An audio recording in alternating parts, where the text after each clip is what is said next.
Capítulo 15. Los 6 fantasmas del temor. Haga un inventario de sí mismo, mientras escucha este último capítulo, y descubra cuántos fantasmas se interponen en su camino. Antes de poder utilizar cualquier parte de esta filosofía con éxito, su mente tiene que estar preparada para recibirla. La preparación no resulta difícil. Empieza con el estudio, el análisis y la comprensión de los 3 enemigos que necesita eliminar de su mente: la indecisión, la duda y el temor. El sexto sentido nunca funcionará mientras estos 3 elementos negativos continúen en su mente, ya sea en su conjunto o por separado. Los elementos de este trío profano se hallan estrechamente relacionados. Allí donde haya uno de ellos, puede estar seguro de que los otros 2 también se encuentran cerca. La indecisión es la semilla del temor. Recuérdelo a medida que siga con la lectura. La indecisión se cristaliza en la duda, y ambas se mezclan y se convierten en temor. El proceso de mezcla suele ser lento. Esa es una de las razones por las que estos 3 enemigos son tan peligrosos. Germinan y crecen sin que su presencia sea detectada. El resto de este capítulo describe un fin que debe alcanzar antes de que pueda poner en práctica esta filosofía, como un todo. También analiza una condición que ha reducido a gran número de personas a la pobreza, y afirma una verdad que debe ser comprendida por todos aquellos que acumulan riquezas, ya se midan estas en términos de dinero o de un estado mental, mucho más valioso que el dinero. El propósito de este capítulo consiste en enfocar nuestra atención sobre la causa y la cura de los 6 temores básicos. Antes de poder dominar a un enemigo, debemos conocer su nombre, sus hábitos y el lugar de residencia. A medida que lea, analícese a sí mismo y determine cuál de los 6 temores básicos está con usted, si es que tiene alguno. No se deje engañar por los hábitos de esos enemigos sutiles. A veces, permanecen ocultos en el subconsciente, son difíciles de localizar y aún más difíciles de eliminar. Los 6 miedos básicos. Hay 6 miedos básicos que, en alguna combinación, todo ser humano sufre en una u otra ocasión. La mayoría de las personas podrían considerarse afortunadas si no sufriera de los 6. Nombrados en el orden en que suelen aparecer, son: el temor a la pobreza en el fondo de. El temor a la crítica la mayor parte de. El temor a la enfermedad nuestras preocupaciones. El temor a la pérdida del amor de alguien. El temor a la vejez. El temor a la muerte. Todos los demás temores son de menor importancia, todos ellos pueden ser agrupados bajo estos 6 epígrafes. Los temores no son más que estados de la mente. Es posible controlar y dirigir los estados mentales. El hombre no puede crear nada que no haya concebido previamente en forma de un impulso de pensamiento. Tras haber hecho esta afirmación, hay que hacer otra de mayor importancia aún: los impulsos del pensamiento del hombre comienzan a trasladarse de inmediato en su equivalente físico, sin importar si esos pensamientos son voluntarios o involuntarios. Los impulsos de pensamiento que son captados por simple casualidad, pensamientos emitidos por otras mentes, pueden determinar el destino financiero, empresarial, profesional o social con la misma seguridad que los impulsos de pensamiento que uno mismo crea con intención y diseño. Estamos estableciendo aquí los fundamentos para la presentación de un hecho de gran importancia para quien no comprende por qué algunas personas parecen tener suerte, mientras que otras, de igual o mayor habilidad, entrenamiento, experiencia y capacidad cerebral, parecen destinadas a soportar la desventura. Ese hecho se explica con la afirmación de que todo ser humano tiene la habilidad de controlar su propia mente por completo y, con ese control, es evidente que cada persona puede abrir su mente a los impulsos de pensamiento emitidos por otros cerebros, o cerrar fuertemente sus puertas y admitir únicamente aquellos impulsos de pensamiento de su propia elección. La naturaleza ha dotado al hombre de un control absoluto sobre una sola cosa: el pensamiento. Esto, unido al hecho adicional de que todo lo que el hombre crea se inicia en la forma de un pensamiento, nos conduce muy cerca del principio mediante el cual podemos llegar a dominar el temor. Si es cierto que todo pensamiento tiene una tendencia a transformarse en su equivalente físico, y eso es cierto, más allá de todo espacio razonable para la duda, también es cierto que los impulsos de pensamiento de temor y de pobreza no pueden traducirse en términos de valor y ganancia financiera. Antes de continuar con este maravilloso capítulo, recuerda dejar un like, compartir este video y suscribirte a nuestro canal, gracias. Es de gran importancia para seguir subiendo contenido de alto valor. El temor a la pobreza.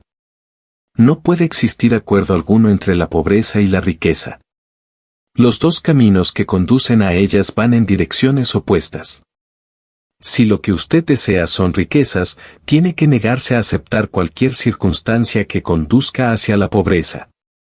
La palabra, riqueza, se utiliza aquí en su más amplio sentido, refiriéndonos con ella a los planos espiritual, mental y material. El punto de partida del camino que conduce a la riqueza es el deseo. En el primer capítulo, usted recibió instrucciones completas para el uso adecuado del deseo. En este capítulo sobre el temor encontrará instrucciones completas para preparar a su mente con el propósito de hacer un uso práctico del deseo. Así pues, este es el lugar en el que se le planteará un desafío mediante el que determinará de modo definitivo cuánta de esta filosofía ha absorbido usted. Aquí está el punto en el que puede convertirse en profeta y pronosticar, con exactitud, que le reserva el futuro. Si, después de haber escuchado este capítulo, usted se haya dispuesto a aceptar la pobreza, será mejor que prepara su mente para recibir pobreza.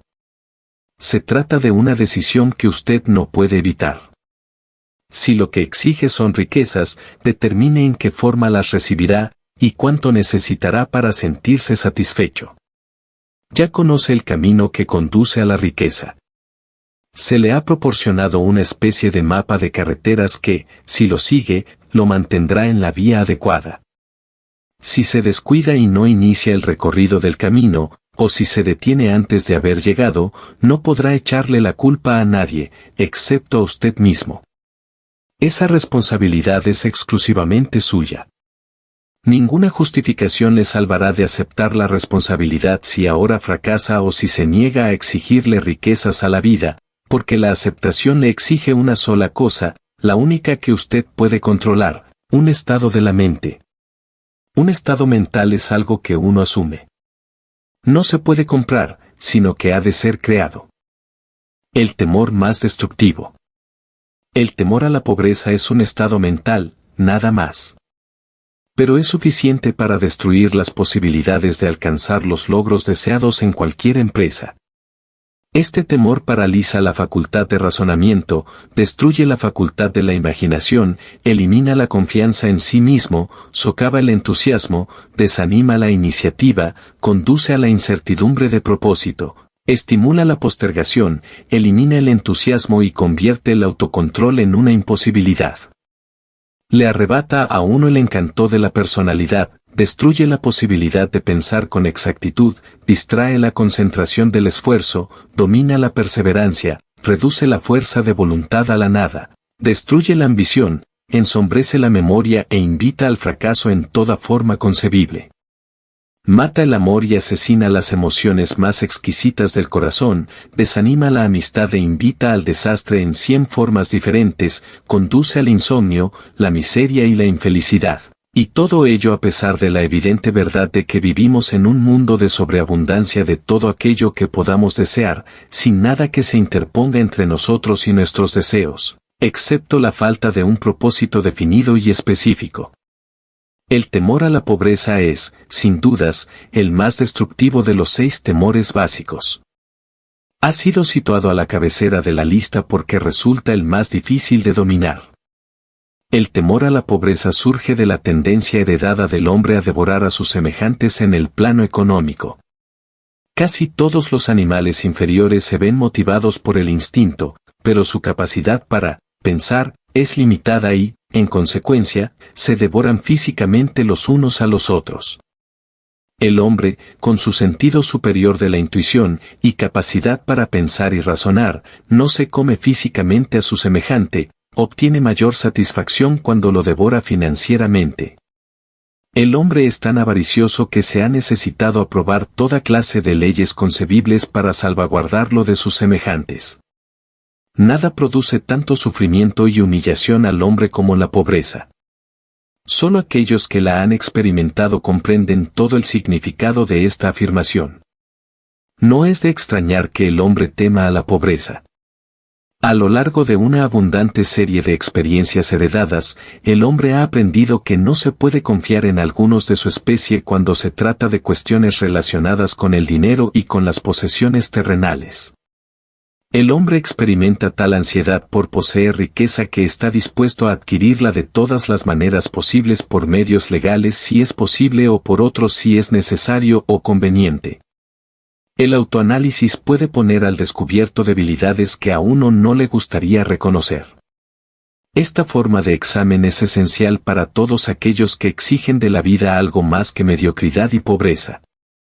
Al analizarse a sí mismo punto por punto, recuerde que, en este caso, usted es juez y parte, fiscal y defensor, acusador y acusado, y recuerde también que está afrontando un juicio. Así pues, enfréntese a los hechos directamente. Hágase preguntas concretas a sí mismo y exíjase respuestas directas. Una vez que haya terminado el examen, sabrá más sobre sí mismo. Si tiene la sensación de no poder ser un juez imparcial en este autoexamen, confíe en alguien que le conozca bien y que pueda actuar como tal, hasta que usted sea capaz de examinarse a sí mismo. Lo que usted anda buscando es la verdad. Consígala, sin que le importe a qué precio, aun cuando pueda sentirse temporalmente avergonzado por ella. Cuando se le pregunta a la gente qué es lo que más teme, la mayoría contesta, no temo a nada. La contestación es inexacta porque pocas personas se dan cuenta de que se encuentran atenazadas, obstaculizadas, fustigadas en lo espiritual y en lo físico por alguna forma de temor.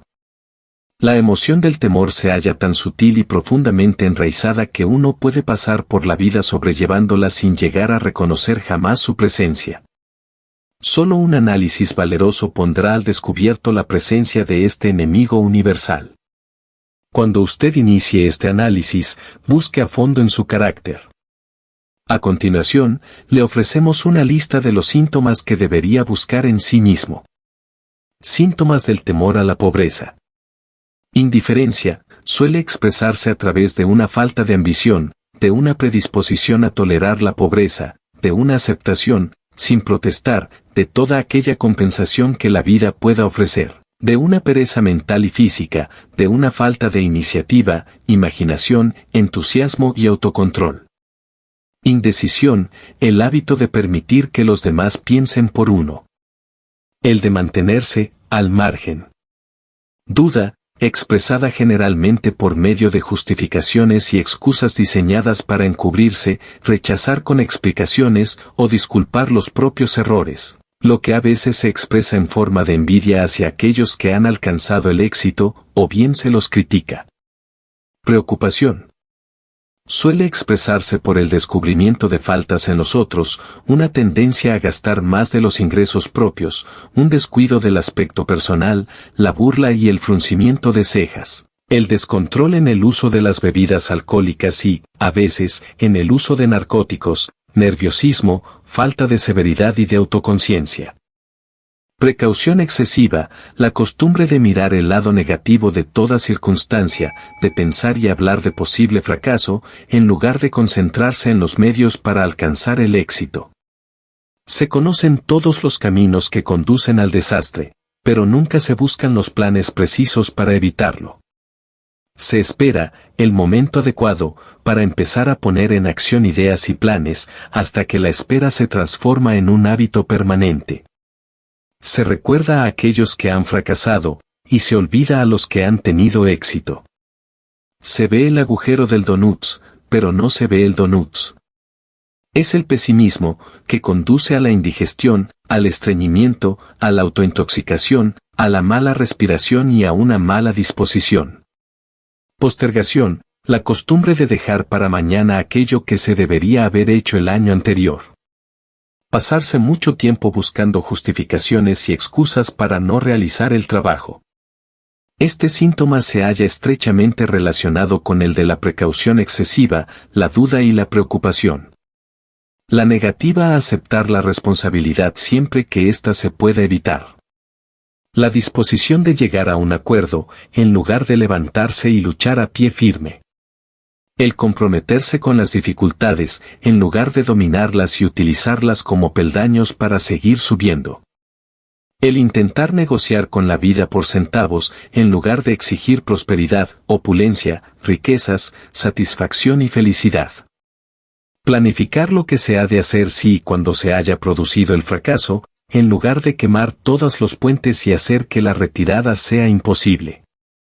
La debilidad de la confianza en uno mismo, y, a menudo, la total ausencia de la misma, así como de la definición de propósito, autocontrol, iniciativa, entusiasmo, ambición, frugalidad y una sana habilidad para el razonamiento. El esperar la pobreza, en lugar de exigir la riqueza. El asociarse con aquellos que aceptan la pobreza, y no buscar la compañía de quienes exigen y reciben la riqueza. El dinero habla. Algunos preguntarán, ¿por qué ha escrito un libro sobre el dinero? ¿Por qué medir las riquezas en dólares? Algunos pensarán que hay otras formas de riqueza mucho más deseables que el dinero, y tendrán razón. Sí, hay riquezas que no pueden medirse en términos monetarios, pero millones de personas dirán, dame todo el dinero que necesito, y yo me encargaré de encontrar aquello que deseo. La razón principal por la que he escrito este libro es porque millones de hombres y mujeres se encuentran paralizados por el temor a la pobreza.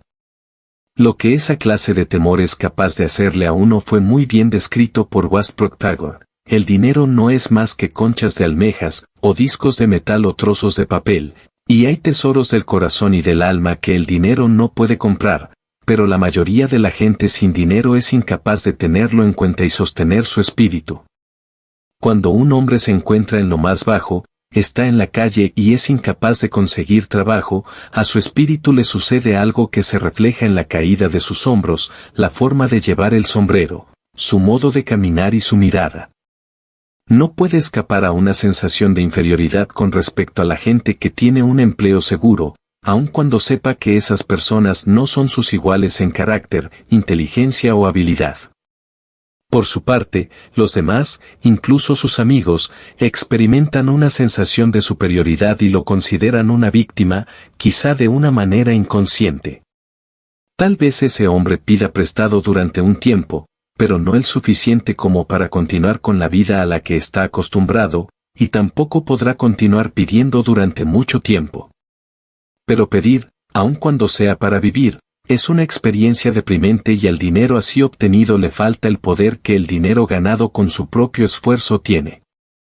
Evidentemente, nada de esto se aplica a los vagabundos y los pordioseros, sino solo a los hombres con ambiciones normales y que se respetan a sí mismos. Las mujeres que se encuentran en la misma situación son algo diferentes. De algún modo, no las consideramos como personas marginadas.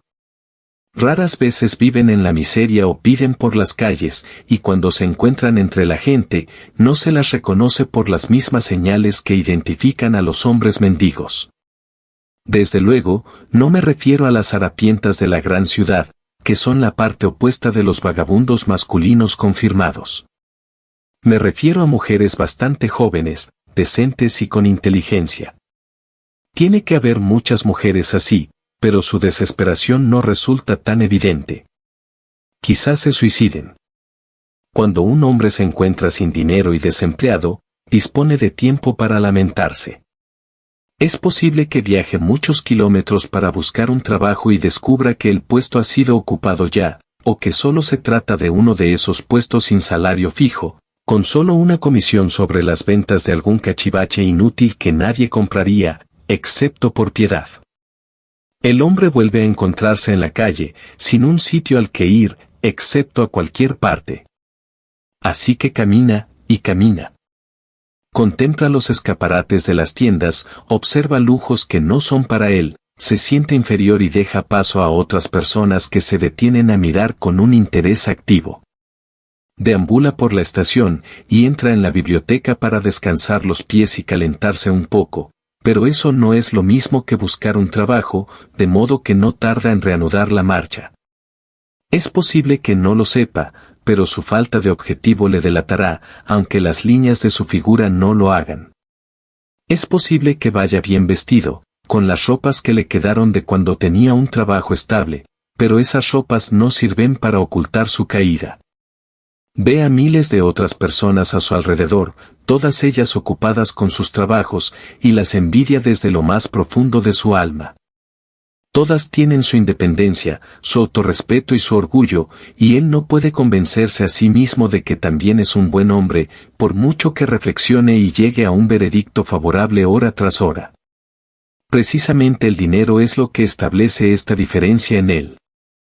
Con un poco de dinero, volvería a ser el mismo. El temor a la crítica.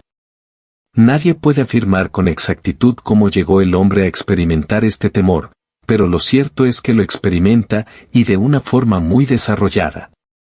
Este autor atribuye el temor básico a la crítica a esa parte de la naturaleza heredada del hombre que lo induce no solo a arrebatar los bienes y mercancías de sus semejantes, sino también a justificar su acción mediante la crítica del carácter de los demás. Es un hecho bien conocido que un ladrón critica al hombre al que ha robado, que los políticos que buscan un puesto no despliegan sus propias virtudes y sus calificaciones, sino que intentan desmerecer a sus oponentes. Los astutos fabricantes de ropa no han sido lentos a la hora de capitalizar este temor básico por la crítica, con el que toda la humanidad ha sido maldecida. Cada temporada cambian los estilos de numerosos artículos. ¿Quién establece los estilos? Desde luego no es la persona que compra la ropa, sino el fabricante. ¿Por qué éste cambia los estilos con tanta frecuencia? La respuesta es evidente: para vender más ropa. Por la misma razón, el fabricante de automóviles cambia todas las temporadas los modelos de sus vehículos. Nadie quiere conducir un automóvil que no sea de los últimos salidos de fábrica. Hemos descrito la forma en que la gente se comporta bajo la influencia del temor a la crítica, tal y como se aplica a las pequeñas y mezquinas cosas de la vida. Examinemos ahora el comportamiento humano cuando ese temor afecta a las personas en relación con acontecimientos más importantes de las relaciones humanas. Tomemos, por ejemplo, a cualquier persona que haya alcanzado la edad de la madurez mental, de los 35 a los 40 años de edad como término medio. Si pudiéramos leer sus pensamientos secretos, encontraríamos una decidida incredulidad hacia las fábulas enseñadas por la mayoría de los dogmáticos de hace unas pocas décadas. ¿Por qué la persona media, incluso en una época de tantos conocimientos como la actual, no se atreve a negar su creencia en las fábulas? La respuesta es: por el temor a la crítica. Los hombres han sido criticados por atreverse a expresar su incredulidad acerca de los fantasmas. No resulta nada extraño que hayamos heredado una conciencia que nos hace temer la crítica. No hace mucho tiempo, en el pasado, la crítica incorporaba severos castigos, y aún los acarrea en algunos países. El temor a la crítica priva al hombre de su iniciativa, destruye su poder de imaginación, limita su individualidad, le quita la confianza en sí mismo, y daña de 100 formas diferentes. Los padres, a menudo, hacen un daño irreparable a sus hijos cuando los critican. La madre de uno de mis compañeros de infancia solía castigarlo casi a diario con un palmetazo, completando la acción con la siguiente afirmación: terminarás en la cárcel antes de que cumplas los 20 años. A la edad de 17 años fue enviado a un reformatorio. La crítica es la clase de servicio que le sobra a todo el mundo. Todos tenemos una buena reserva de crítica gratuita que entregar, tanto si se nos pide como si no. A menudo, los parientes más cercanos son los que peor ofenden. Debería ser considerado un crimen, en realidad, es un crimen de la peor naturaleza, el que cualquier padre produzca en su hijo complejos de inferioridad por medio de la crítica innecesaria. Los patronos que comprenden la naturaleza humana obtienen lo mejor de sus empleados no mediante la crítica, sino por medio de la sugerencia constructiva. Los padres pueden conseguir los mismos resultados con sus hijos. La crítica implanta el temor en el corazón humano, o el resentimiento, pero no construye ni el amor ni el afecto. Síntomas del temor a la crítica. Este temor es casi tan universal como el temor a la pobreza, y sus efectos, igual de fatales para el logro personal, sobre todo porque destruye la iniciativa y desanima el uso de la imaginación. Los principales síntomas del temor a la crítica son: timidez, suele ser expresada por medio del nerviosismo, la timidez en la conversación y en el encuentro con personas extrañas, el movimiento extraño de las manos y de los pies, el desplazamiento de la mirada. Falta de serenidad, ausencia de control en la voz, nerviosismo en presencia de otros, postura deficiente del cuerpo, memoria pobre. Personalidad, escasa firmeza en las decisiones, falta de encanto personal y de habilidad para expresar opiniones definidas. Costumbre de soslayar los temas en lugar de afrontarlos de manera directa. Estar de acuerdo con otros sin haber examinado sus opiniones con cuidado. Complejo de inferioridad, el hábito de expresar autoaprobación por medio de la palabra y las acciones, como un medio de ocultar una sensación de inferioridad. Utilizar palabras grandilocuentes para impresionar a los demás, a menudo sin conocer siquiera el significado de lo que se dice. Imitar a otros en la ropa, el discurso y las actitudes. Fanfarronear de logros imaginarios. Esto produce a veces una imagen superficial de sentimiento de superioridad. Extravagancia, costumbre de intentar mantenerse a la altura de los demás gastando mucho más de lo que se ingresa. Falta de iniciativa, fracaso para aprovechar las oportunidades para el progreso propio, temor a expresar opiniones, falta de confianza en las propias ideas, responder de forma evasiva a los superiores, vacilar en la actitud y en el discurso, engañar en las palabras y en los hechos. Falta de ambición, pereza mental y física, falta de autoafirmación, lentitud para tomar decisiones, dejarse influir con excesiva facilidad, criticar a los demás a sus espaldas y halagarlos cuando están delante, aceptar la derrota sin protesta o abandonar una empresa cuando se encuentra con la oposición de otros, sospechar de otras personas sin causa alguna, falta de tacto en la actitud y el discurso, no estar dispuesto a aceptar la responsabilidad de los propios errores. El temor a la enfermedad. Este temor tiene sus orígenes en la herencia, tanto física como social. Sus orígenes están estrechamente asociados con las causas del temor a la vejez y a la muerte, porque le conduce a uno al borde de mundos terribles de los que el hombre no sabe nada, pero acerca de los cuales se le han contado historias inquietantes. También existe la opinión generalizada de que ciertas personas poco éticas se han embarcado en el negocio de vender salud por el método de hacer temer a la enfermedad. El temor del hombre a la enfermedad procede de las terribles imágenes que se han implantado en su mente acerca de lo que puede suceder si la muerte le llega. También la teme por la carga económica que puede representar. Un destacado médico estimó que el 75% de los pacientes sufre de hipocondría, enfermedad imaginaria. Se ha demostrado, del modo más convincente posible, que el temor a la enfermedad, aun cuando no exista la menor causa, suele producir los síntomas físicos de la enfermedad temida. La mente humana es muy poderosa. Construye o destruye. Los fabricantes de medicamentos han hecho enormes fortunas jugando con esa debilidad del temor a la enfermedad. Esta forma de imposición sobre una humanidad crédula llegó a ser tan predominante hace una década, que la revista Colliers emprendió una campaña contra los peores ofensores en el negocio de los medicamentos patentados. A través de una serie de experimentos llevados a cabo hace algunos años, se demostró que la gente puede enfermar por su gestión. Nosotros llevamos a cabo este experimento haciendo que 3 conocidos visitaran a las víctimas, haciéndole a cada una de ellas la siguiente pregunta: ¿qué te aflige? Pareces terriblemente enfermo. El primero en hacer la pregunta no solía provocar en la víctima más que una mueca de disgusto y un casual, «Oh, nada, estoy muy bien». El segundo solía encontrarse con la siguiente respuesta, «No lo sé con exactitud, pero me encuentro mal».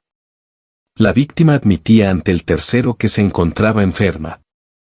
Si lo duda, intente hacer lo mismo con un conocido, pero no lleve el experimento demasiado lejos.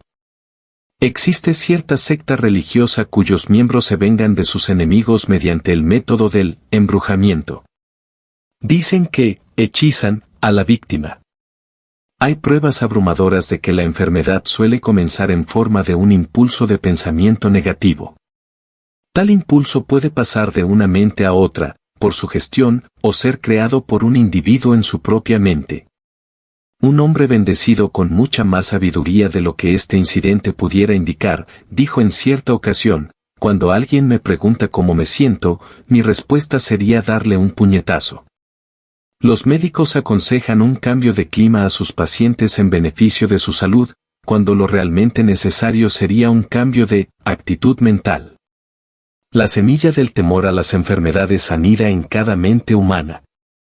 La preocupación, el temor, el desánimo, la desilusión en el amor y el fracaso en los negocios permiten que esta semilla germine y crezca. Las desilusiones en los negocios y en el amor se encuentran a la cabeza de la lista de causas de temor a la enfermedad. Un hombre joven sufrió una desilusión amorosa que lo envió al hospital. Estuvo luchando durante meses entre la vida y la muerte. Se llamó a un especialista en psicoterapia. Este ordenó cambiar las enfermeras, dejando al paciente a cargo de una joven encantadora que, con el preacuerdo del médico, empezó a hacer el amor con el joven desde el primer día de su llegada al trabajo. Al cabo de 3 semanas, el paciente salió del hospital, todavía sufriendo, pero de una enfermedad por completo diferente. Se había enamorado de nuevo. El remedio fue un hechizo, pero el paciente y la enfermera terminaron casándose más tarde. Síntomas del temor a la enfermedad. Los síntomas de este temor casi universal son: autosugestión, el hábito del uso negativo de la autosugestión que se dedica a buscar y espera encontrar los síntomas de toda clase de enfermedades. Disfrutar de enfermedades imaginarias y hablar de ellas como si fueran reales. El hábito de probar todas las manías y modas recomendadas por los demás, considerándolas como algo que tiene valor terapéutico. Hablar a otros de operaciones, accidentes y otras formas de enfermedad. Experimentar con dietas, ejercicios físicos y sistemas de reducción de peso sin guía profesional. Probar remedios caseros, medicamentos patentados y remedios de charlatanes.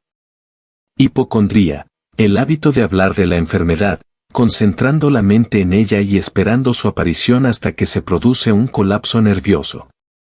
Nada que se venda en botellas puede curar este estado. Se produce como consecuencia de un pensamiento negativo y la curación se logra solo mediante un pensamiento positivo. Se dice que la hipocondría, un término médico para referirse a la enfermedad imaginaria, produce tanto daño como la enfermedad que se teme tener. La mayoría de los casos denominados nerviosos no son sino enfermedades imaginarias. Ejercicio. El temor a la enfermedad interfiere a menudo con un ejercicio físico adecuado, y tiene como resultado el exceso de peso, haciendo que uno evite la vida al aire libre. Susceptibilidad. El temor a la enfermedad quiebra la resistencia natural del cuerpo y crea en él un estado favorable para cualquier forma de enfermedad con la que uno pueda ponerse en contacto. El temor a la enfermedad suele estar relacionado con el temor a la pobreza, en especial en el caso del hipocondríaco, que se preocupa constantemente por la posibilidad de tener que pagar las facturas del médico, del hospital, etc. Este tipo de persona pasa mucho tiempo preparándose para la enfermedad, hablando de la muerte, ahorrando dinero para el cementerio y los gastos del entierro, etc. Autoconsentimiento, hábito de buscar un poco de simpatía con el señuelo de una enfermedad imaginaria. La gente recurre a menudo a este truco para evitar acudir al trabajo. Hábito de fingir una enfermedad para justificar lo que no es más que pereza, o de hacerla servir como una justificación de lo que solo es falta de ambición. Falta de moderación, hábito de usar alcohol o narcóticos para eliminar dolores como los de cabeza, las neuralgias, etc., en lugar de buscar y eliminar la causa. El hábito de interesarse por las enfermedades y de preocuparse por la posibilidad de verse afectado por una de ellas, así como el de leer los textos de los anuncios de medicamentos patentados, son aspectos del temor a la enfermedad. El temor a la pérdida del amor. La fuente original de este temor inherente surgió, evidentemente, del hábito del hombre polígamo de robarle la compañera a su semejante, o de tomarse libertades con ella cada vez que podía. Los celos y otras formas similares de neurosis surgen del temor heredado del hombre a la pérdida del amor de alguien. Este temor es el más doloroso de los 6 temores básicos. Tal vez causa más daño al cuerpo y a la mente que cualquiera de los otros temores básicos. Es probable que el temor a la pérdida del amor se remonte a la edad de piedra, cuando los hombres robaban las mujeres por la fuerza bruta. Ahora continúan robándolas, pero su técnica ha cambiado. En lugar de la fuerza, utilizan la persuasión, la promesa de vestidos bonitos, de autos estupendos y de otros, señuelos, mucho más efectivos que la fuerza física. Los hábitos del hombre son los mismos que eran en los albores de la civilización, pero ahora los expresa de formas muy diferentes. Un cuidadoso análisis ha demostrado que las mujeres son mucho más susceptibles a ese temor que los hombres. Este hecho se explica con facilidad. La experiencia ha enseñado a las mujeres que los hombres son polígamos por naturaleza y que no se debe confiar en ellos cuando se encuentran en manos de rivales. Síntomas del temor a la pérdida del amor. Los síntomas más característicos de este temor son: celos, el hábito de sospechar de los amigos y de las personas queridas sin ninguna evidencia razonable de motivos suficientes. El hábito de acusar de infidelidad a la pareja sin motivo alguno. La sospecha de todo el mundo en general, sin tener fe en nadie. Descubrir imperfecciones, el hábito de descubrir imperfecciones en amigos, parientes, asociados en los negocios y personas amadas, a la menor provocación o sin causa que lo justifique. Apuestas, el hábito de jugar, robar, engañar y aceptar cualquier otra oportunidad de riesgo con el propósito de conseguir dinero para la persona amada, en la creencia de que el amor se puede comprar. El hábito de gastar mucho más de lo que se ingresa, o de incurrir en deudas para proporcionar regalos a la persona amada, con objeto de brindarle una imagen favorable. Insomnio, nerviosismo, falta de perseverancia, debilidad de voluntad, falta de autocontrol, falta de confianza en sí mismo, mal carácter.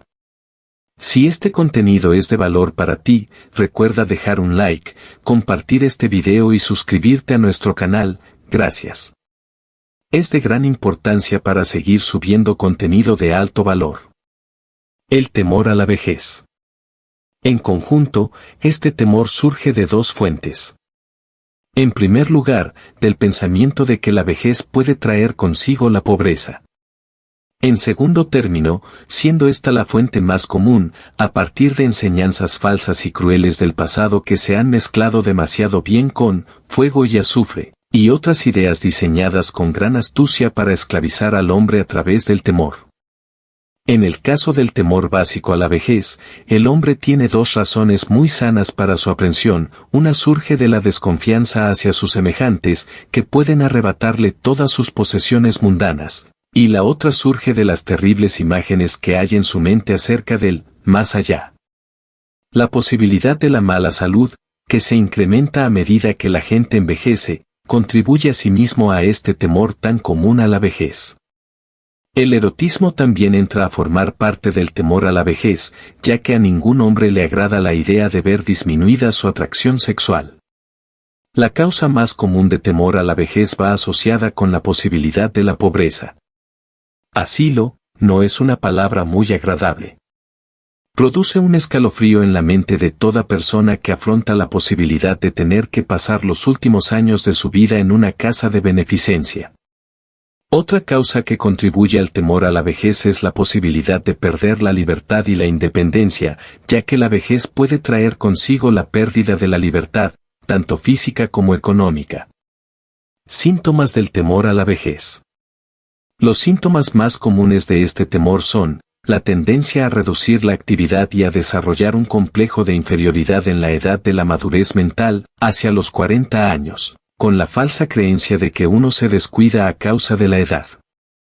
La verdad es que los años más útiles del hombre, tanto mental como físico, son los comprendidos entre los 40 y los 60.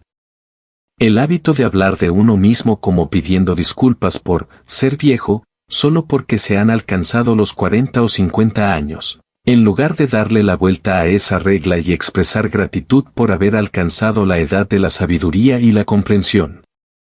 El hábito de matar la iniciativa, la imaginación y la confianza en sí mismo al creer falsamente que se es demasiado viejo para ejercer esas cualidades. La costumbre de la persona de 40 años que se viste con el propósito de intentar aparecer más joven, y que actúa con las formas afectadas de los jóvenes, inspirando con ello el ridículo, tanto en los amigos como en los extraños. El temor a la muerte. Para algunos, este es el más cruel de todos los temores básicos. La razón resulta evidente. En la mayoría de los casos, es posible achacar al fanatismo religioso los terribles dolores de miedo asociados con el pensamiento de la muerte. Los llamados paganos temen menos a la muerte que los más civilizados. El hombre se ha planteado durante miles de años las mismas preguntas que aún no ha podido contestar acerca del ¿de dónde y hacia dónde? ¿De dónde vengo y a dónde voy?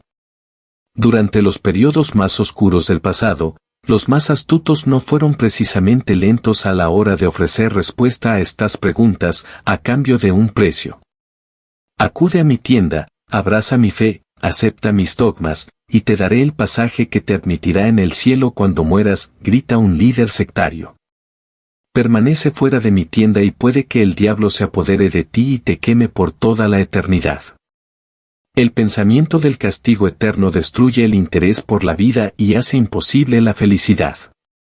Aunque el líder religioso no sea capaz de proporcionar un salvoconducto hacia el cielo, ni la falta de él permita al desgraciado descender al infierno, la posibilidad de esto último parece tan terrible, que el simple pensamiento se apodera de la imaginación de una forma tan realista que paraliza la razón e instala el temor a la muerte en nuestra mente.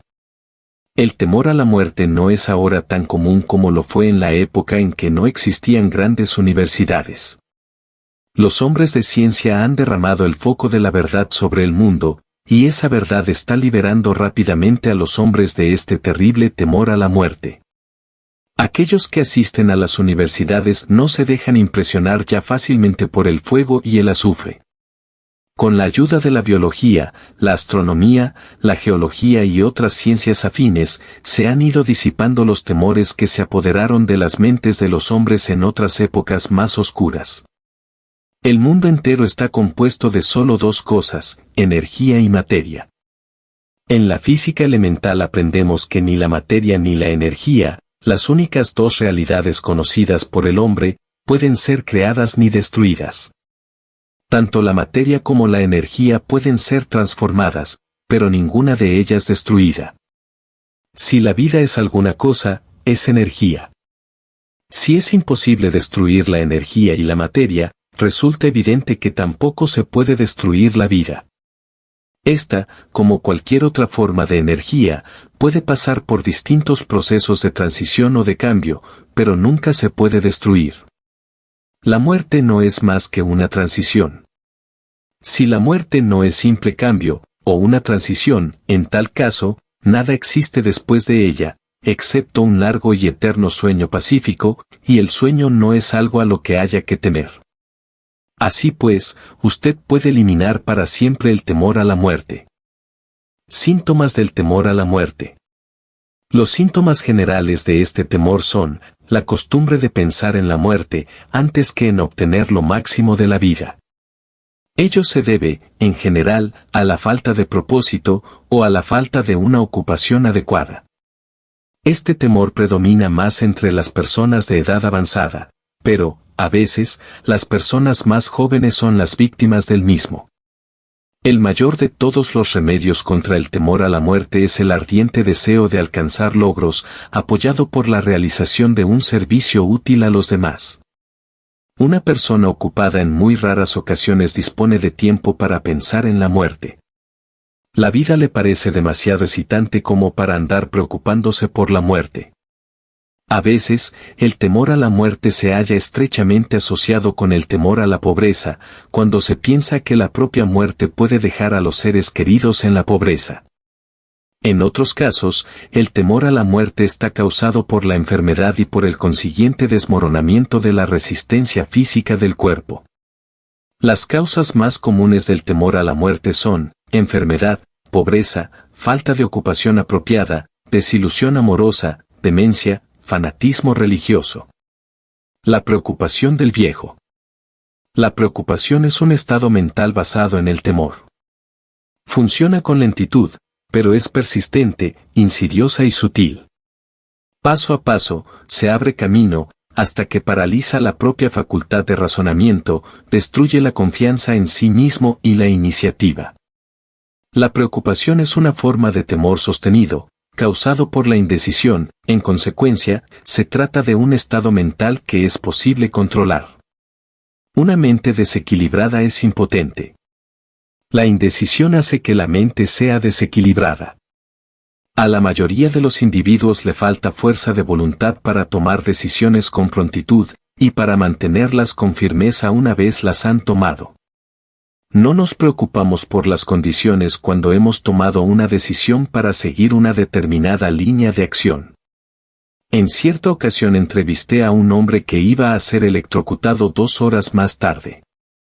El condenado era el más tranquilo de las 8 personas que estaban con él en la celda de la muerte. Su tranquilidad me indujo a preguntarle cómo se sentía al saber que iba a pasar a la eternidad en tan breve espacio de tiempo. Me dirigió una sonrisa de confianza, y contestó, me siento muy bien. Solo tienes que pensar, hermano, que todos mis problemas habrán terminado dentro de poco. Durante toda mi vida, solo he tenido problemas. Siempre me ha resultado muy difícil conseguir alimento y ropa. Dentro de poco, ya no necesitaré nada de eso. Me he sentido muy bien desde que supe con seguridad que iba a morir. Entonces, me preparé mentalmente para aceptar mi destino con buen espíritu. Al tiempo que hablaba, devoraba una cena de unas proporciones suficientes para 3 hombres, comiendo cada bocado de alimento que se le traía y, al parecer, disfrutándolo tanto como si no le esperara ningún desastre. La decisión daba una resignación a ese hombre ante su destino. La decisión también puede prevenir la aceptación de circunstancias no deseadas. A través de la indecisión, los 6 temores básicos se transforman en un estado de preocupación. Suprima para siempre el temor a la muerte, tomando la decisión de aceptarla como un acontecimiento inevitable. Elimine el temor a la pobreza adoptando la decisión de conseguir todas aquellas riquezas que pueda acumular sin preocupación. Aplaste el cuello del temor a la crítica decidiendo no preocuparse por lo que la gente piense, haga o diga. Elimine el temor a la vejez tomando la decisión de aceptarla, no como un obstáculo, sino como una gran bendición que lleva consigo la sabiduría, el autocontrol y la comprensión que no se conocen en la juventud. Libérese del temor a la enfermedad adoptando la decisión de olvidarse de los síntomas. Domine el temor a la pérdida del amor decidiendo salir adelante sin amor, si eso llegara a ser necesario. Mate la costumbre de la preocupación, en todas sus formas, tomando la decisión general de que no hay nada en la vida por lo que valga la pena preocuparse. Con esta decisión alcanzará serenidad, paz mental y claridad de pensamiento, todo lo cual le producirá felicidad. Un hombre cuya mente está llena de temor no solo destruye sus propias posibilidades de acción inteligente, sino que transmite estas vibraciones destructivas a las mentes de todos aquellos que entran en contacto con él, y con eso también destruye sus posibilidades. Incluso un perro o un caballo sabe cuando le falta valor a su amo, Es más, un perro o un caballo captará las vibraciones de temor que su amo emite y se comportará de acuerdo con ellas. Mucho más abajo en la línea de inteligencia del reino animal, uno se encuentra con esa misma capacidad para captar las vibraciones del temor. El desastre del pensamiento destructivo.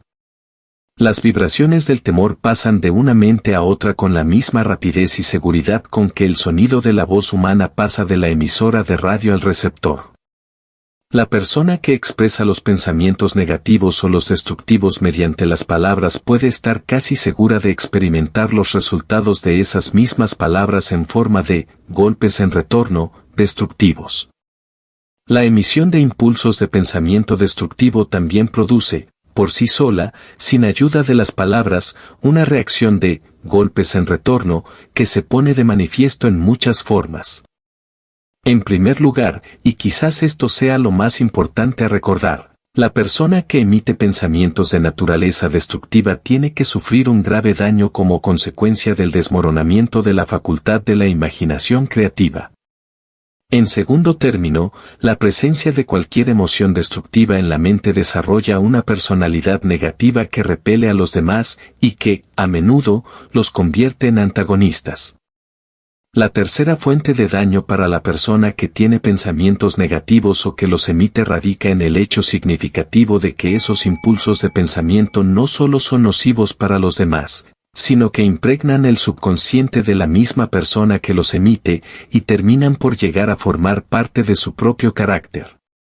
Su misión en la vida es, presumiblemente, alcanzar el éxito.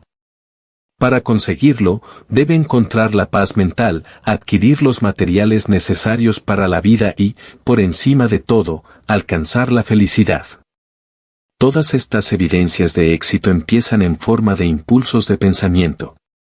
Usted puede controlar su propia mente, dispone usted del poder para alimentarla con aquellos impulsos de pensamiento que prefiera. Con este privilegio también va la responsabilidad de utilizarlos de forma constructiva. Usted es el dueño de su propio destino terrenal, con la misma certeza y de la misma forma que tiene el poder para controlar sus propios pensamientos. Usted es capaz de influir, dirigir y controlar su propio ambiente, haciendo que su vida sea aquello que usted desea, o bien puede descuidar el ejercicio de ese privilegio, que es exclusivamente suyo, para que su vida se encuentre sometida y, por lo tanto, a merced de las circunstancias que le arrojarán de un lado a otro, como si fuera una tabla a merced de las olas del océano. El taller del diablo. Además de los 6 temores básicos, hay otro mal del que la gente suele sufrir. Constituye un terreno abonado en el que las semillas del fracaso crecen en abundancia. Es algo tan sutil que, con frecuencia, ni siquiera se detecta su presencia. Esta aflicción no puede clasificarse como un temor. Es algo que se haya enraizado más profundamente y que, a menudo, resulta más funesto que los 6 temores básicos. A falta de un nombre mejor, denominemos a este mal susceptibilidad a las influencias negativas. Los hombres que acumulan grandes riquezas se protegen siempre contra este mal. Aquel que se ve afectado por la pobreza nunca lo hace. Los que tienen éxito en cualquier actividad han de preparar sus mentes para resistirse a este mal. Si usted está leyendo esta filosofía con el propósito de acumular riquezas, debe examinarse a sí mismo con sumo cuidado, para determinar si es usted susceptible a las influencias negativas. Si descuida este autoanálisis, habrá renunciado a su derecho a alcanzar el objeto de sus deseos. Haga que su autoanálisis sea investigador. Después de haber leído las preguntas preparadas para llevarlo a cabo, aténgase a un estricto recuento de sus respuestas. Ponga manos a la obra con toda la atención posible, como si emprendiera la búsqueda de cualquier otro enemigo del que supiera que está esperándole para tenderle una emboscada, y enfréntese a sus propias faltas, tal y como haría con un enemigo más tangible. Puede protegerse con facilidad contra los ladrones de caminos, ya que la ley ofrece cooperación organizada en beneficio de usted, pero tenga en cuenta que este, 7º mal básico, es mucho más difícil de dominar, porque suele golpear cuando usted no es consciente de su presencia, tanto si usted duerme como si está despierto. Además, su arma es intangible, pues consiste simplemente en un estado mental. Este mal también resulta peligroso debido a que golpea de muchas formas diferentes, tantas como experiencias humanas existen. En ocasiones, entra en la mente a través de palabras bien intencionadas pronunciadas por un pariente cercano. Otras veces, le perturba a uno desde dentro, por medio de la propia actitud mental. Siempre es tan mortal como un veneno, aun cuando no pueda matar con la misma rapidez. Cómo protegerse de las influencias negativas. Para protegerse a sí mismo contra las influencias negativas, tanto si son de su propia producción como si son el resultado de las actividades de ciertas personas negativas que le rodean, debe reconocer que usted tiene un poder de voluntad y utilizarlo constantemente hasta que logre construir un muro de inmunidad en su propia mente contra esas influencias negativas. Reconozca el hecho de que usted, al igual que todo ser humano, es, por naturaleza, perezoso, indiferente y susceptible a todas las sugerencias que armonicen con sus debilidades. Reconozca que usted es, por naturaleza, susceptible a todos y cada uno de los 6 temores básicos e instituya en su actitud hábitos que le permitan contrarrestar todos esos temores. Reconozca que las influencias negativas actúan a menudo sobre usted a través de su propia mente subconsciente y que, en consecuencia, resultan difíciles de detectar, por lo que debe mantener la mente cerrada contra todas aquellas personas que lo depriman o lo desanimen de cualquier forma. Limpie su armario de medicamentos, arroje todos los frascos con píldoras y deje de ser indulgente con los resfriados, los dolores y las enfermedades imaginarias. Busque deliberadamente la compañía de personas que influyan para que piense y actúe por sí mismo. No espere problemas, ya que estos tienen tendencia a no desilusionarle. Sin duda, la debilidad más común de todos los seres humanos es la costumbre de abrir sus mentes a la influencia negativa de otras personas. Esta debilidad es tanto más nociva en cuanto que la mayoría de la gente no se da cuenta de que han sido maldecidos con ella, y muchos de aquellos que la reconocen, descuidan el mal, o se niegan a corregirlo hasta que se convierte en una parte incontrolable de sus hábitos cotidianos. Para ayudar a quienes desean verse a sí mismos tal y como son en realidad, se ha preparado la siguiente lista de preguntas. Escúchelas y exprese sus respuestas en voz alta, de tal modo que pueda oír su propia voz. Eso le facilitará el ser honesto consigo mismo. Cuestionario para el autoanálisis. ¿Suele quejarse de sentirse mal? En tal caso, ¿cuál es la causa? ¿Encuentra defectos en las otras personas a la menor provocación? ¿Comete con frecuencia errores en su trabajo? De ser así, ¿por qué? ¿Se muestra usted sarcástico y ofensivo en su conversación? ¿Evita deliberadamente la asociación con cualquier persona? Y, si lo hace, ¿cuál es la causa? ¿Sufre con frecuencia de indigestión? En tal caso, ¿cuál es la causa? ¿Le parece que su vida es inútil y que no tiene esperanza de futuro? ¿Le gusta el trabajo que hace? Si no es así, ¿por qué? ¿Suele compadecerse de sí mismo? En tal caso, ¿por qué? ¿Siente envidia de aquellos que sobresalen por encima de usted? ¿A qué dedica la mayor parte de su tiempo? ¿A pensar en el éxito o a pensar en el fracaso? A medida que los años transcurren, ¿aumenta la confianza en sí mismo o la pierde? ¿Aprende algo valioso de los errores que comete? ¿Permite que algún pariente o conocido le preocupe? En tal caso, ¿por qué? ¿Se encuentra a veces en las nubes y en otras ocasiones en las profundidades del abatimiento? ¿Quién tiene la influencia más inspiradora sobre usted? ¿Cuál es la causa? ¿Tolera las influencias negativas o descorazonadoras que podría evitar? ¿Es descuidado con su aspecto personal?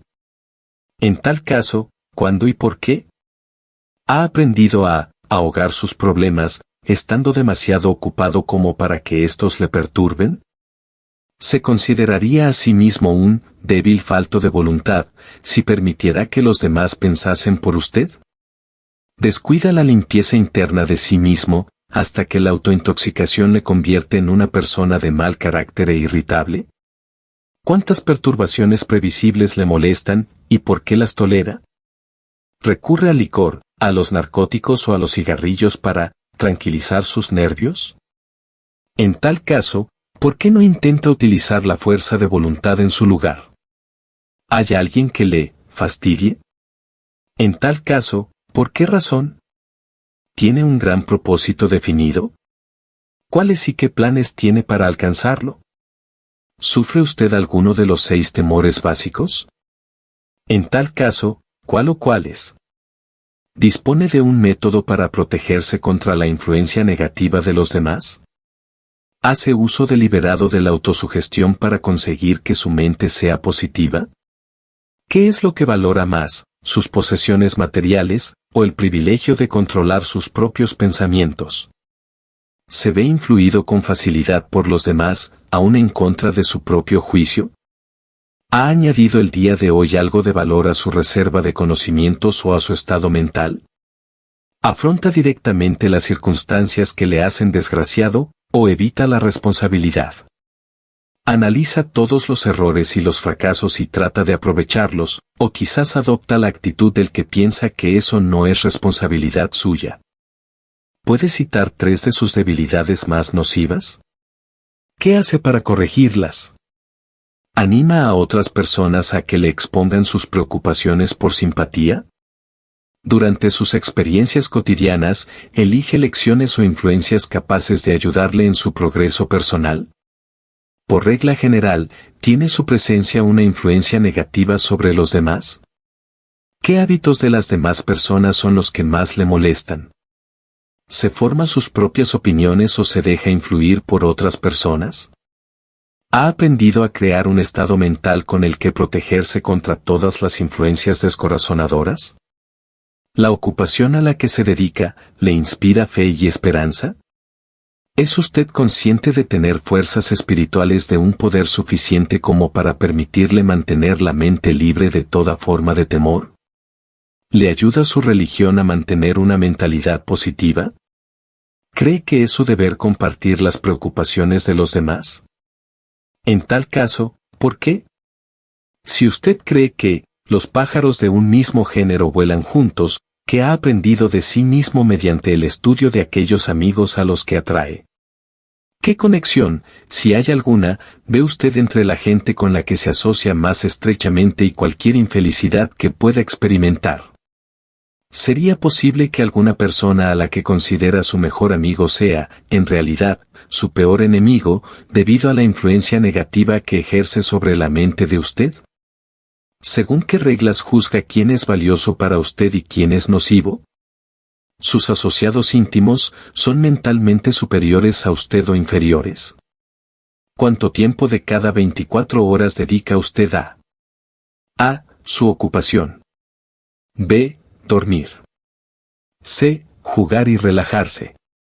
D. Adquirir conocimientos útiles. E. Desaprovechar el tiempo. Entre sus conocidos, ¿quién de ellos? A. Le estimula más. B. Le previene más. C. Le desanima más. ¿Cuál es su mayor preocupación? ¿Por qué la tolera? Cuando otros le ofrecen un consejo no solicitado, lo acepta sin cuestionarlo, o analiza sus motivaciones. ¿Qué es lo que más desea, por encima de todo lo demás? ¿Tiene intención de conseguirlo?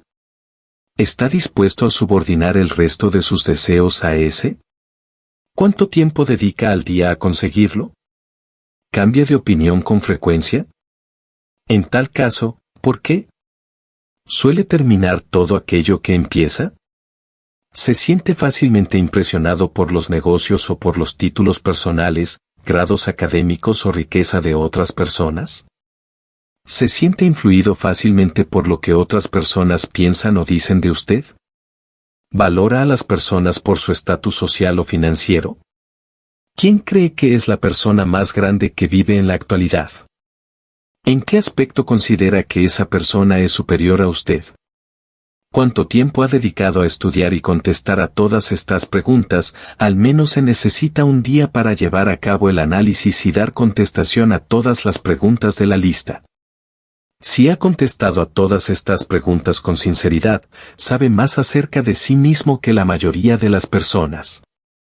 Estudie las preguntas con sumo cuidado, vuelva a revisarlas una vez a la semana durante varios meses, y asómbrese ante la cantidad de conocimiento adicional de gran valor que habrá adquirido sobre sí mismo por el simple método de contestar con honradez a estas preguntas. Si no se siente seguro en lo que se refiere a las respuestas a algunas preguntas, busque el consejo de quienes le conozcan bien, en especial de aquellos que no tienen motivo alguno para halagarlo, y véase a sí mismo a través de sus ojos. La experiencia le resultará asombrosa. La única cosa sobre la que usted tiene control absoluto. Usted dispone de un control absoluto sobre una única cosa, sus pensamientos. Se trata del hecho más significativo e inspirador de todos los conocidos por el hombre. Refleja la naturaleza divina del hombre. Esta prerrogativa divina es el único medio de que usted dispone para controlar su destino. Si no logra controlar su mente, puede estar seguro de que no logrará controlar nada más. Si tiene que ser descuidado en lo que se refiere a sus posesiones, deje que sea en relación con las cosas materiales. Su mente es su posesión espiritual. Protéjala y utilícela con todo el cuidado al que tendría derecho la realeza divina. Para ese propósito se le dio la fuerza de voluntad. Por desgracia, no existe protección legal contra aquellos que, ya sea a propósito o por ignorancia, envenenan las mentes de los demás mediante la sugestión negativa. Esta forma de destrucción debería ser punible, y con duros castigos legales, porque puede destruir, como sucede a menudo, las oportunidades de la persona para adquirir cosas materiales que están protegidas por la ley. Hombres con mentes negativas trataron de convencer a Thomas Edison de que no podría construir una máquina que registrara y reprodujera la voz humana, porque, dijeron, nunca antes nadie ha producido una máquina igual. Edison no les creyó. Sabía que la mente era capaz de producir cualquier cosa que la propia mente pudiera concebir y creer, y ese conocimiento fue lo que elevó al gran Edison por encima del rebaño común. Hombres con mentes negativas le dijeron a F. W. Woolworth que se arruinaría si trataba de dirigir una tienda sobre la base de ventas de artículos a 5 y 10 centavos.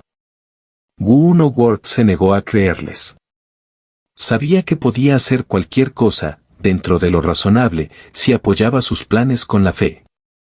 Ejerció su derecho a descartar de su mente las sugerencias negativas de los demás y acumuló una fortuna de más de $100 millones. Personas incrédulas se burlaron cuando Henry Ford probó su primer automóvil, toscamente fabricado, en las calles de Detroit.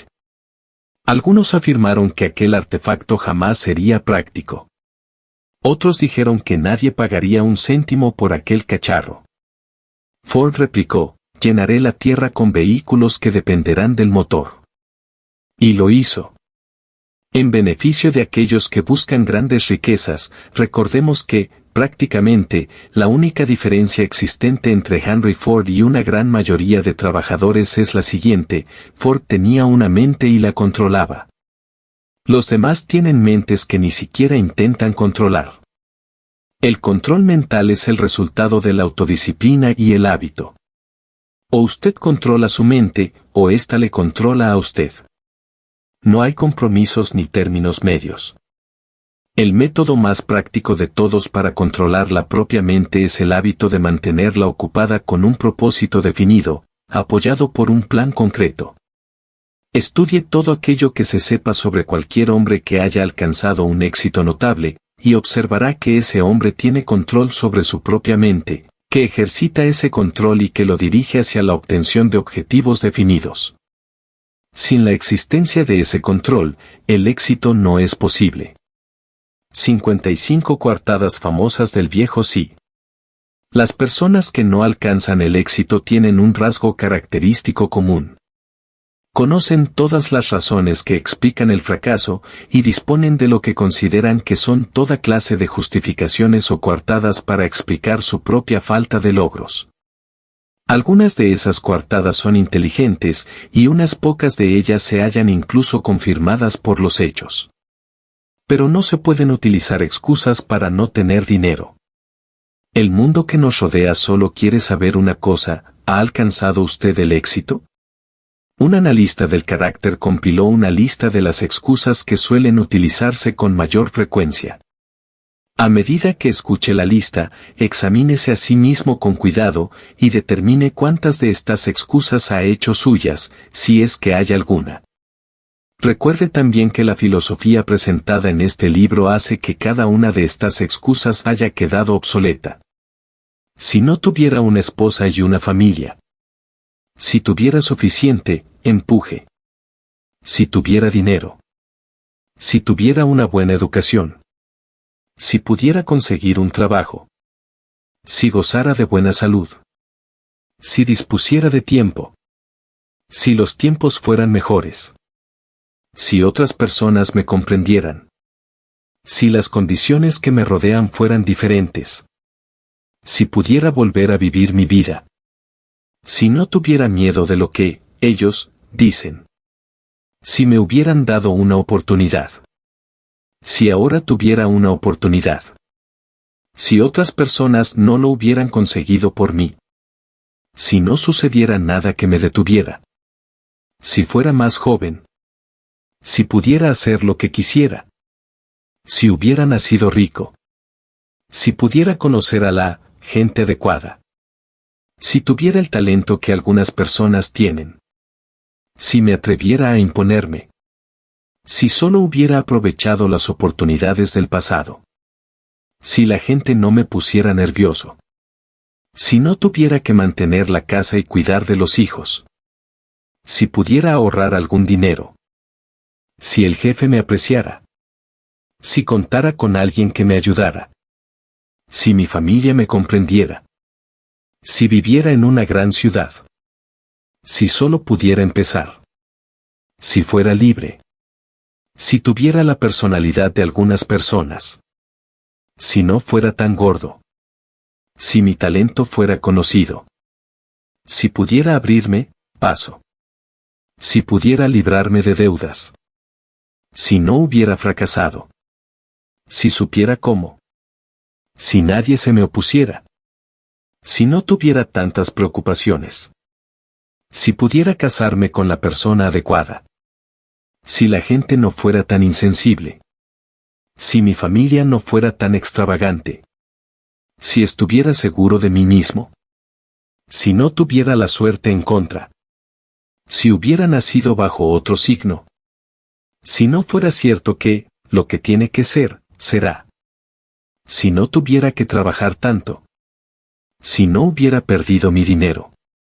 Si viviera en un barrio diferente. Si no tuviera un pasado. Si tuviera una empresa propia. Si los demás me escucharan. Y este es el mayor de todos ellos: si yo tuviera el valor de verme tal y como soy en realidad, descubriría qué es lo que pasa conmigo, y lo corregiría. Entonces tendría la oportunidad de aprovechar mis propios errores y aprender algo de la experiencia de los demás, pues sé que me ocurre algo que no está del todo bien, porque estaría donde debería estar si me hubiese pasado más tiempo analizando mis debilidades, y menos buscando excusas que las justificaran. Encontrar excusas con las que explicar el fracaso es un pasatiempo nacional.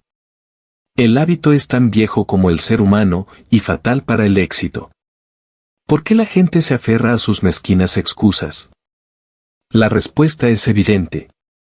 Defienden sus excusas porque ellos mismos las crean. Toda excusa es hija de la propia imaginación. Y está en la naturaleza del hombre defender lo que es producto del propio cerebro.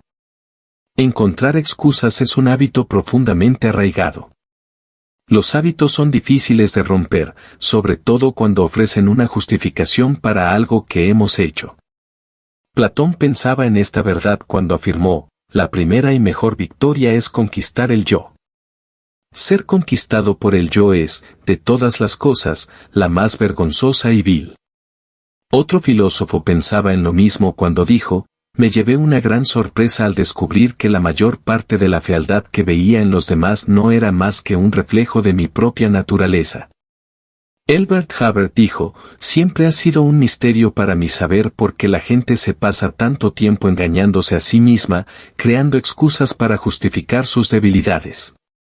Si ese tiempo se utilizara de un modo diferente, bastaría para curar la debilidad y entonces no necesitaríamos de ninguna excusa.